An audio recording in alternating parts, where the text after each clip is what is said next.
anglers are well aware of the therapeutic benefits of the sport, so it should come as no surprise that fly fishing is being utilised to help people with various emotional issues. Andy Ford recently attended an event organised by a charity that's doing just that.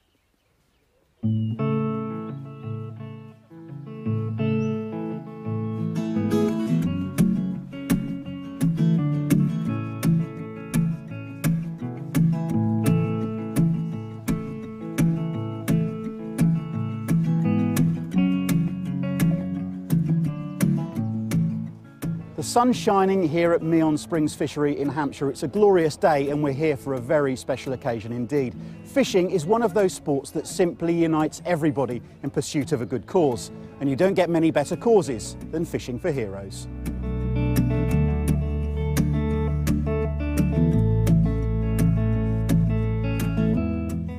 Today's event was designed with one simple purpose in mind: to raise £15,000 for a charity which delivers a unique and potentially life-saving escape route for Britain's soldiers. The money funds rehabilitation courses for servicemen who are wounded or left traumatised by what they've seen on the battlefield. The people here at Meon Springs were hoping to ease their transition back to a normal life. According to MOD figures, almost 6,000 soldiers have been wounded in Afghanistan alone since 2003.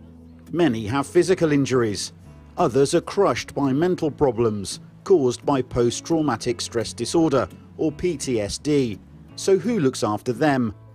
When Tom Hill helped found Fishing for Heroes, he knew he was starting a mission to rescue those who might have been left behind by the system. I was working with a Royal Marine who came to me as a private client, and he found that fly fishing was great for reducing the symptoms of PTSD. And as he once said to me, if only I could get this on prescription. And I mean, what's the kind of response that you've got from the people that you've been helping? Very, very good.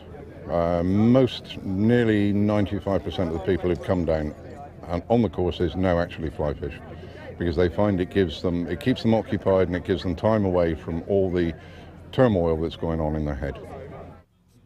Mark Collins is one of Tom's biggest successes. A former Coldstream guard, Mark was blown up in an explosion which almost cost him his hearing. The charity came to his aid, and after a 4-day fly fishing course in Devon, he was hooked on the sport. He's now working towards a level 2 coaching badge as a fly fishing instructor. PTSD, it'll kill you at its worst. Fishing gives them a release, apart from the normal releases associated with PTSD, which are alcohol. There's a lot of drug abuse. I said the isolation. People just wasting their lives away. Obviously, with fishing, being a fisherman myself, it gives them a chance to come out to a natural, calming environment. Tom gives them the skills to be able to continue that throughout their life. So it's really giving them a choice to get away from the destructive self-medication and give them another weapon in their armoury almost. It's very easy to explain to another fly fisherman how good the concept is and how it does work. But the interesting thing is the University of Utah did a clinical study of 69 cases, and they found that a 2-day fly fishing course helped to reduce the symptoms of PTSD by up to 20%. But after about a month of not fishing, the symptoms started to return, and this is why we're pushing follow-up work, so that we can keep the guys fishing. So onto the event itself. There were 16 teams taking part, with 4 in each team. Every team had a celebrity and 3 other competitors. They'd all paid £450 for the privilege of fishing. Money from sponsors and an auction were added to help boost the charity pot. It was going to be a long day, and Sir Ian Botham was in the mood for a bacon roll when he arrived. His cricket commentary colleague Mike Atherton was also looking forward to a day's fishing. But there was no sign of the man they call Bumble, David Lloyd. He's late, isn't he? Oh, well, he's hopeless with cars, directions, times, but he'll be here somewhere. He'll be here. Bumble thrashes around, left-handed, not great technique, but plenty of perseverance. He's a bit of a thrasher on the water. A bit like his batting, really. Yeah, exactly. What's your thinking behind why you've come to this event? I've said for years, just from a sporting point of view, that rivers and water I find extremely therapeutic. And now, of course, the military now and the psychologists are saying that for stress-related illnesses and injuries, whether it be through the wars that are going on at the moment, and our soldiers are out there fighting in it, but the thing they've now all agree on is that this is one of the most therapeutic things to do. And I've said it for years. I think it's kept me sane, to be quite, or relatively sane. But no, and I do, and I think fishing is great. And I think that the idea is to create some awareness today, hopefully have a very successful auction, and get this charity up and running. Obviously, armed forces who go abroad and do a fantastic job in very difficult circumstances, and then often when they come back, whether they've left the army or not, the after effects are hidden and difficult, and fishing is clearly a help to them. It's the job, it's their life, and it's what they've chosen to do.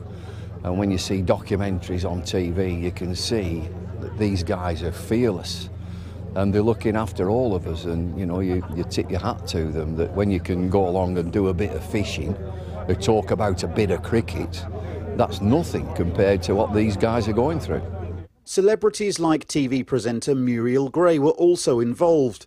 Although plenty of fish were being caught in the morning, there was still some frustration as the Meon Springs trout showed their colours in the clear water but refused to take a lure. You've clearly fished before.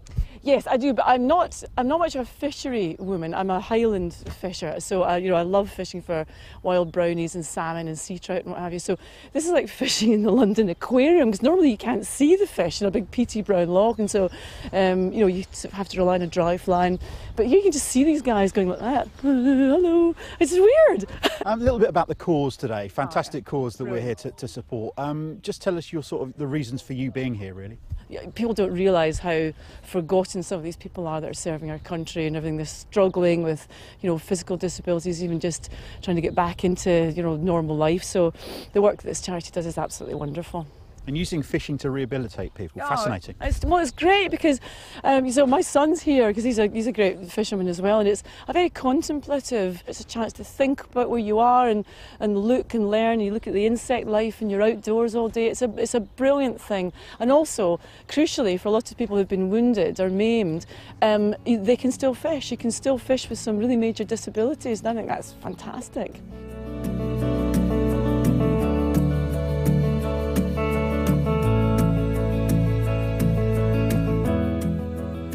It didn't take long for most of the anglers to catch their 3-fish limit in the morning though. Beefy was soon heading back with a handful of rainbow trout. Then it was time for a charity auction with some incredible lots on offer, including a day out fishing with Sir Ian himself, which went for £1,000. By the time the afternoon arrived, the fish at Meon Springs had seen every lure in the box and a few besides. It became hard work to get a take. But with a greater cause in mind, the anglers didn't seem to mind a bit. There were those whose casting looked smooth, and those whose casting needed some work, but all seemed to enjoy the day. And what about the all-important fundraising? In tough financial times, £15,000 is a lot of money to raise in a single day. But pockets were deep, and the total easily exceeded the target. In fact, the day helped raise in excess of £20,000. And that means just one thing: more fishing to help more heroes.